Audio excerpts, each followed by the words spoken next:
I'm not a Scouser, but I'm from Liverpool, you know what I mean? I never say, I wouldn't, you know that. When the camera's on, it's all a big bit of fun on the Big Red Shutter Club. On the Big Red Shutter Club.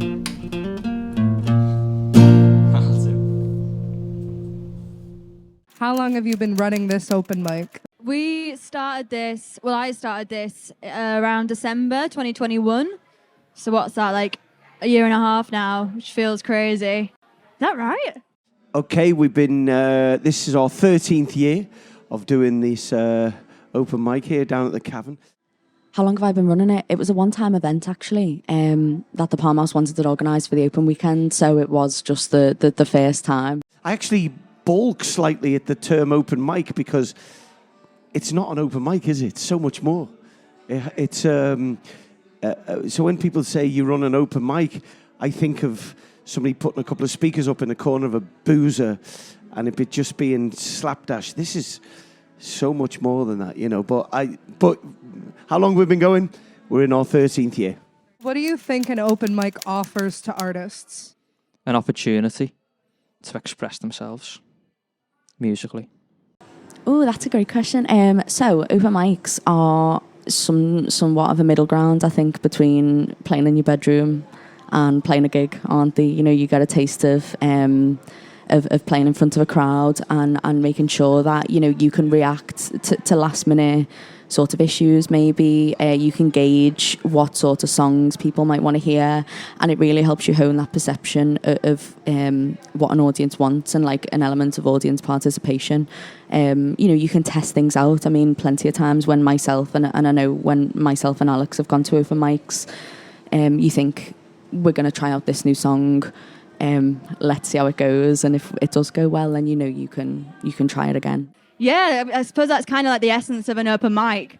I started kind of singing through open mics and like just having an opportunity to perform on a stage in front of, you know, a room full of either friends or strangers. For some people, like that's in like just such a huge step. There's people that come here that have never performed in front of an audience in their life. I go to open mics for inspiration and to listen to what the kids have to offer. For this particular open mic, we have full bands on. We have poets. We had a play once. We've had comedians. We have all different types of formats of bands, but we don't have cover versions, and we're very strict about that. So that kind of gave this evening a personality and an ethic at the very beginning, which I do believe has been its strength for it to carry on so long. And obviously for building confidence, for building a sense of community, just generally getting a foundation of music in your spirit and yeah, it's just good fun anyway. Good fun. A lot of the time you go and listen to other people, hear a lot of inspiring stuff. The reason I wanted to talk to you about this kind of stuff is you're doing something really cool. Yeah. Going to a bunch of the different open mics. Correct. So tell us a little bit about that first. So I'm trying to do a new open mic night every week. So essentially 52 across the year. Basically just started because I wanted to get out and play more. And it's just a very good way of meeting people. I keep looking at different fucking places like an idiot. It's just a great way to meet people. I've gotten a few gigs and stuff off the back of doing the open mics. But I also kind of wanted to do them because I'm just going to look at you. I'm just going to look at you because I keep fucking up.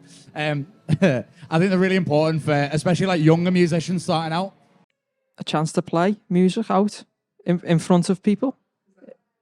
A chance to promote themselves, to market themselves for upcoming gigs.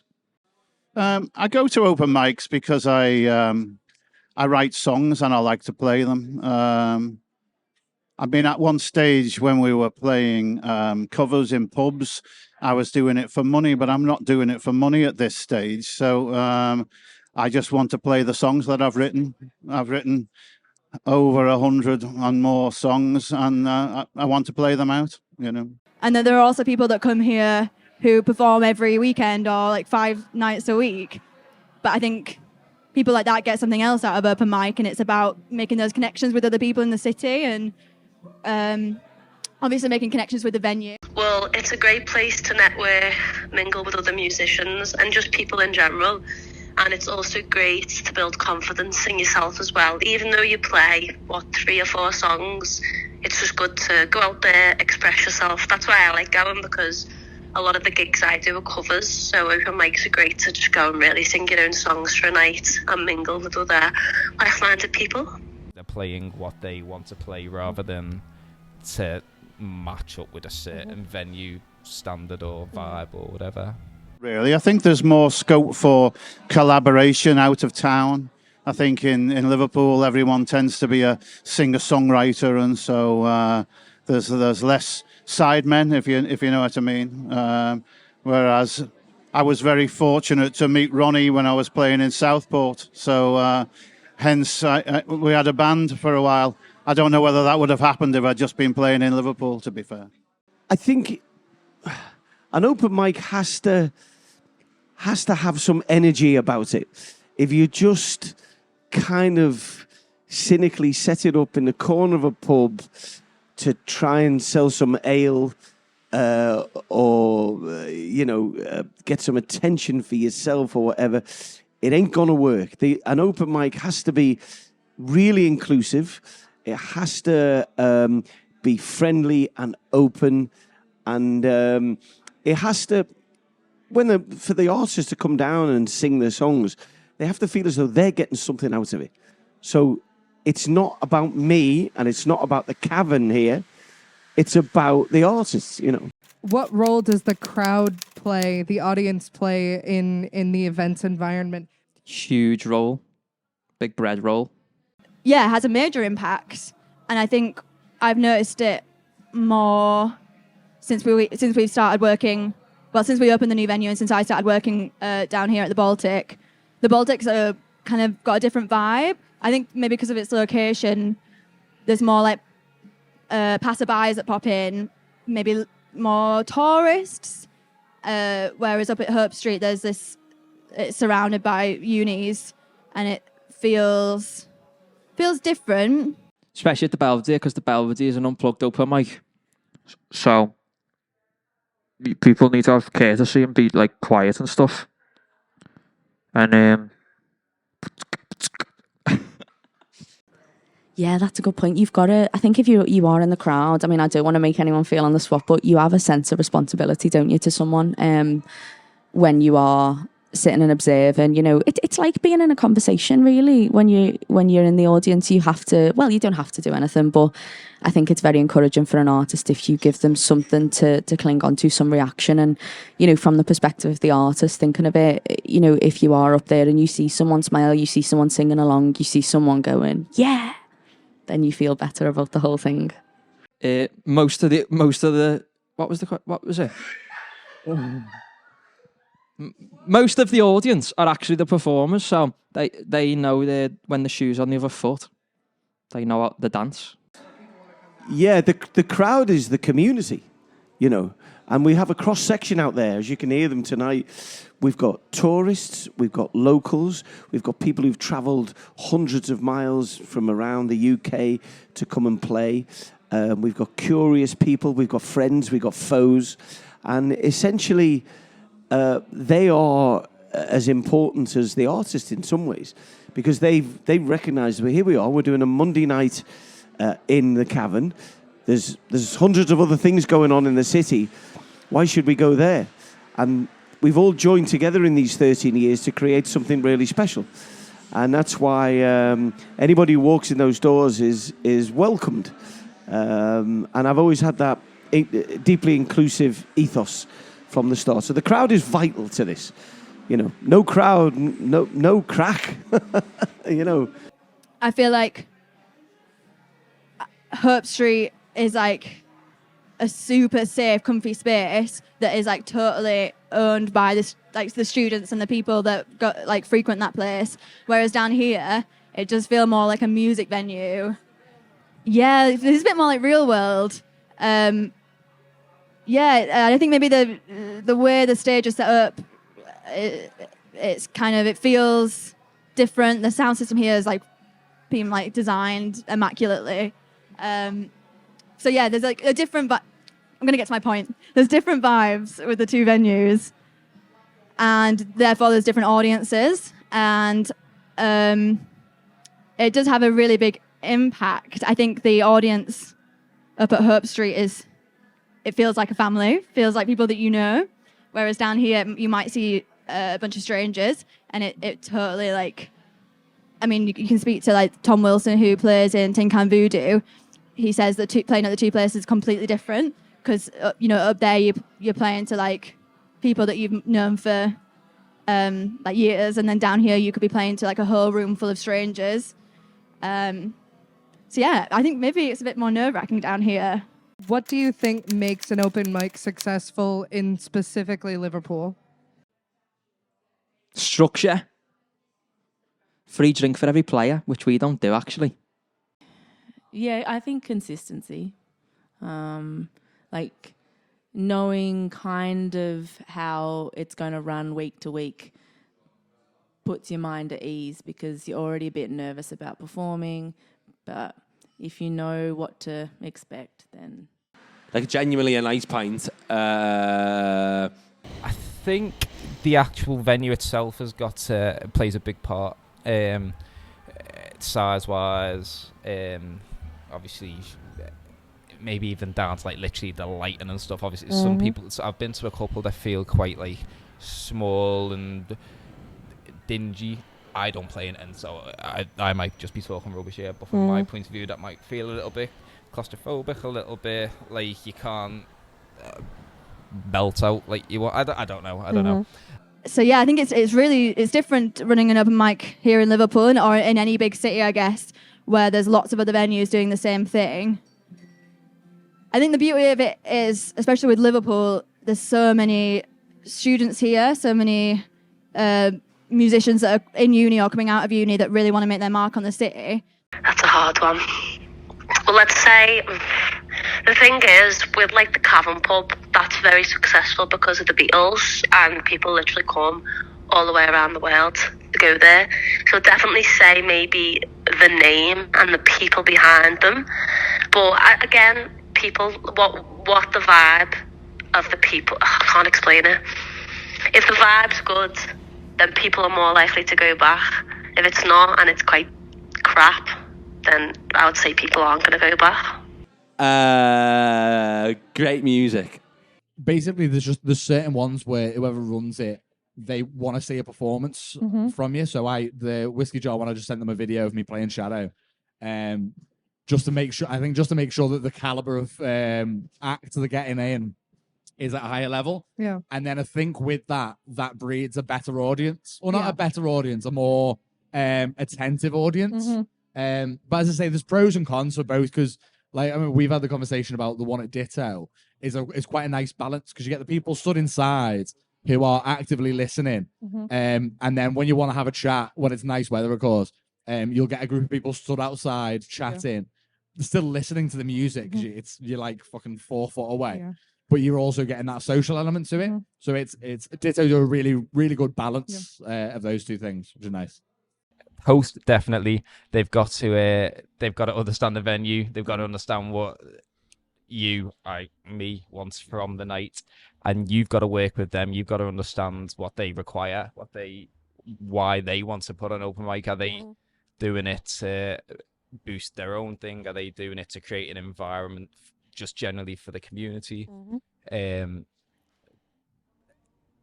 It's got to be a good crowd as well, but that's not necessarily something you can control. It's an open mic. Anybody can come in.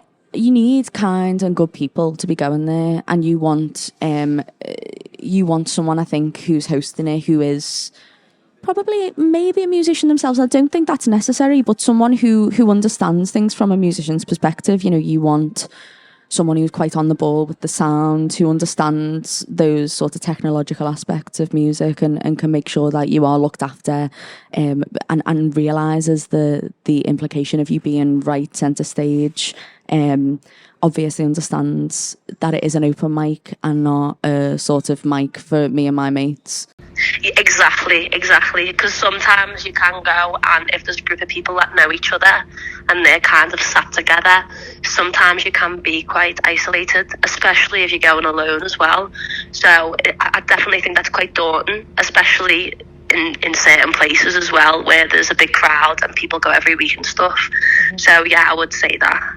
I mean, I suppose it's like anything else, really. It depends on the people, you know. So I've long been of the belief that if you're going to go to an open mic, that you should stay there for the whole of the evening. The idea that you can get on early and play your songs and then leave without listening to the other people seems, in the first instance, bad manners to me. And, you know, but also those people doing that aren't really in a position to learn anything. You know, they obviously making or dismissing the people that are likely to be on after them, and they could be people that they could learn an awful lot from.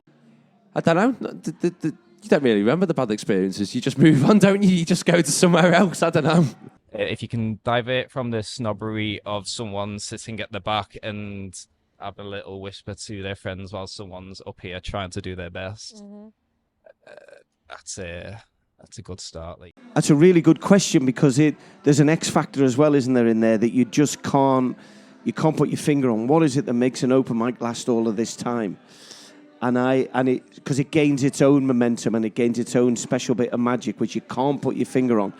But I do think that ours all stems from the no covers rule. What is it that you think makes an actual artist successful and at a more local level? I don't know. I don't know any successful artists.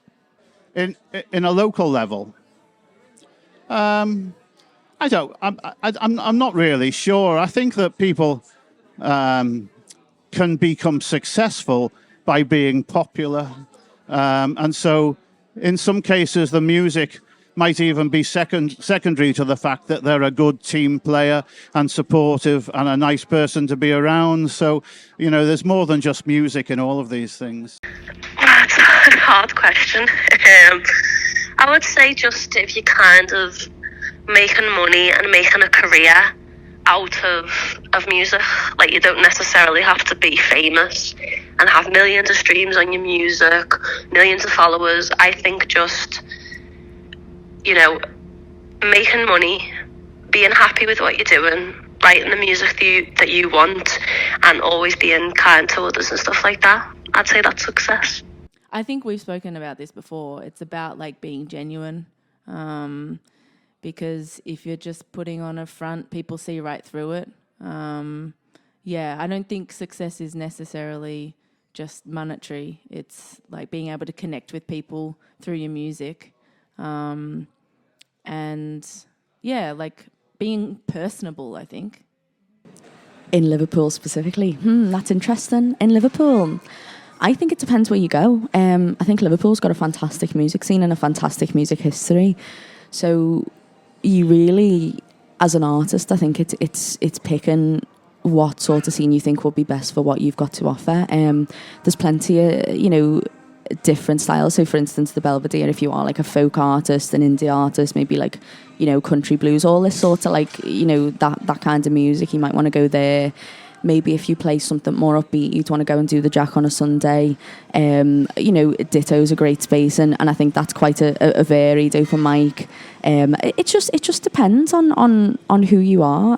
What makes an artist successful in Liverpool, though, I think is making sure you have a good sense of identity. I find that a lot of people who really know themselves, know what they've got to offer, they are the ones leading things. Be friendly, write good songs, write your own tunes, you know what I mean? Do original music constantly, because that's just the way forward, because everybody, no matter who you are, if you're writing your own music, even if it's 4 people in the middle of some random place and 4 people are writing new songs, that's all that matters. I think being successful at an open mic a lot of the time is being able to try new things, because I see it more of like a testing ground. There was a lad I played with the other day who said he uses it before he goes on tour. He goes and does an open mic because it just humbles him, like, because no one's asked who you are there, which is really good. But in general, I think we touched on it a little bit in the Red Shutter interview we did. I think it's different for each individual musician. Like, so for me, I want to keep growing and getting better and better and better to the point where I'm not sure I'll ever see myself as a proper success because I just want to get better all the time. But you can be seen as success if you're just making enough money. If you're happy doing what you're doing in music, I think it's the best way of checking, really. Songs. Songs is, at the end of a long day, the most important thing is writing good songs, and that's also really, really hard to do. There's no shortcuts. You can't get round it. You have to work at it, but you also have to wait for the magic to arrive. It can be an incredibly frustrating and painful experience of rejection, this, that, and the other. But you've got to have the songs. The songs are the magic. That's where it's about. Original music, you just got to keep writing, haven't you? I'm not successful in any way, shape, or form, don't get me wrong. But hopefully I'm on the way there. And you just got to write original music and just have fun with it.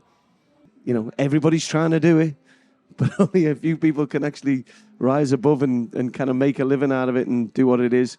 It's dead hard to do. Don't ever give up. I didn't write my first good song till I was about 25. And all my best songs have arrived in my last 40s and 50s. So there you go. So what makes you want to come back to an open mic, and what makes you want to stay away from one, not come back? If the people aren't bothered about the music, like if there's not many musicians there, if there's no musicians there really, it's just me and a bunch of pissheads. Like I'm a pisshead myself, but you know what I mean? They need to be musical as well. Can't just be a bunch of pissheads. Well, it's probably the same things, really. It's the sense of community again. I don't particularly like open mics where, a lot of familiar covers are played. I prefer original songs. But, I mean, that can be, that can be overcome, if you like, if the people there are part of the community. And so, it's easier to forgive if you feel you're with friends, So, and also, collaborations are often more likely to happen doing cover versions than they are to do with doing original songs. So, and some of those collaborations can give you some of the best moments. Oh, that's a really good question. I will usually visit an open mic at least twice because you can't tell from like one night whether it's like a good vibe for you because it really depends on who's come and how people are feeling. I think something that makes me want to go back is the people that go, definitely. And like I said, if I didn't want to go back to an open mic, it would just be the vibe and what the people are like, if they're nice, if they got good personalities. It does all depends on the people because you can kind of perform anywhere, but it does depend on the crowd, I would say. Maybe the criticism is just like, it just comes with it, but that doesn't deter me from going, you know what I mean? It's just like, it's just what it is, isn't it? It's just part of it. It's just, as I say, it's like a Wild West saloon, isn't it? It's like, everything's just fucking one thing. It's just like a fucking massive nonsense, but it's at the same time brilliant. You know what I mean? And ultimately, this is where we all, staff-wise, this is where we work. So we want to have a good time here. Mm-hmm. We want good music on. We want the people coming playing to be happy. We want the people coming drinking to be happy. We want to have a laugh. We want to watch good music. Mm-hmm. So it all ties in, doesn't it? This is one of the more diverse open mics of the scene. Why do you think that is? Yeah, I mean, when I first started, it wasn't, and that I was a bit worried about that. And then, not worried about it, but I just assumed that maybe there weren't any women musicians or non-male musicians in Liverpool, which is crazy because obviously there is. But for a while there, I wasn't seeing any, and none of the, it was mostly men that were coming to my open mic. Yeah, exactly, I saw your post about that actually, and it made me laugh. It's true. But then, yeah, slowly but surely, I think maybe me being a woman helps, and had loads of lovely compliments from people that participate in our open mic that it is a comfortable, safe space. And I think once you see other women or like non-men or people of colour on the stage, that maybe you feel more confident to do it, go up next time, or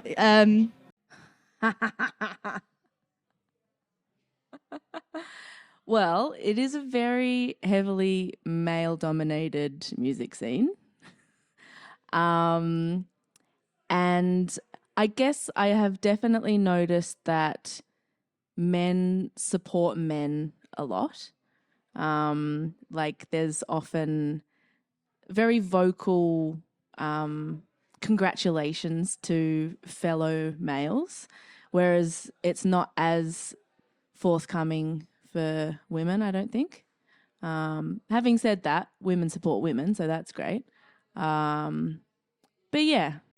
Well, I would say that it's always nice when maybe there's a woman who's hosting it. It's quite refreshing. Or it's nice when other women are there, because not that I've been in an environment with all men and I've felt unsafe, but sometimes it can be quite intimidating if you're the only woman there, and you know, men have a specific type of humour and sometimes you can feel maybe left out. So I would definitely say that I do feel better when there's an open mic with men and women. It just, I don't know what it is, but yeah, it definitely feels safer when there's both genders. I'd like to ask Ollie, what's it like being an artist from the Wirral? It's fucking amazing being from the Wirral, because you get both sides. You get fucking Merseyside, which is fucking where we're from, Liverpool, but at the same time, from somewhere completely different, so it's all right. You're almost hitting a D. Oh, that's a G. That's almost a G. That's mad, it picks up a nose.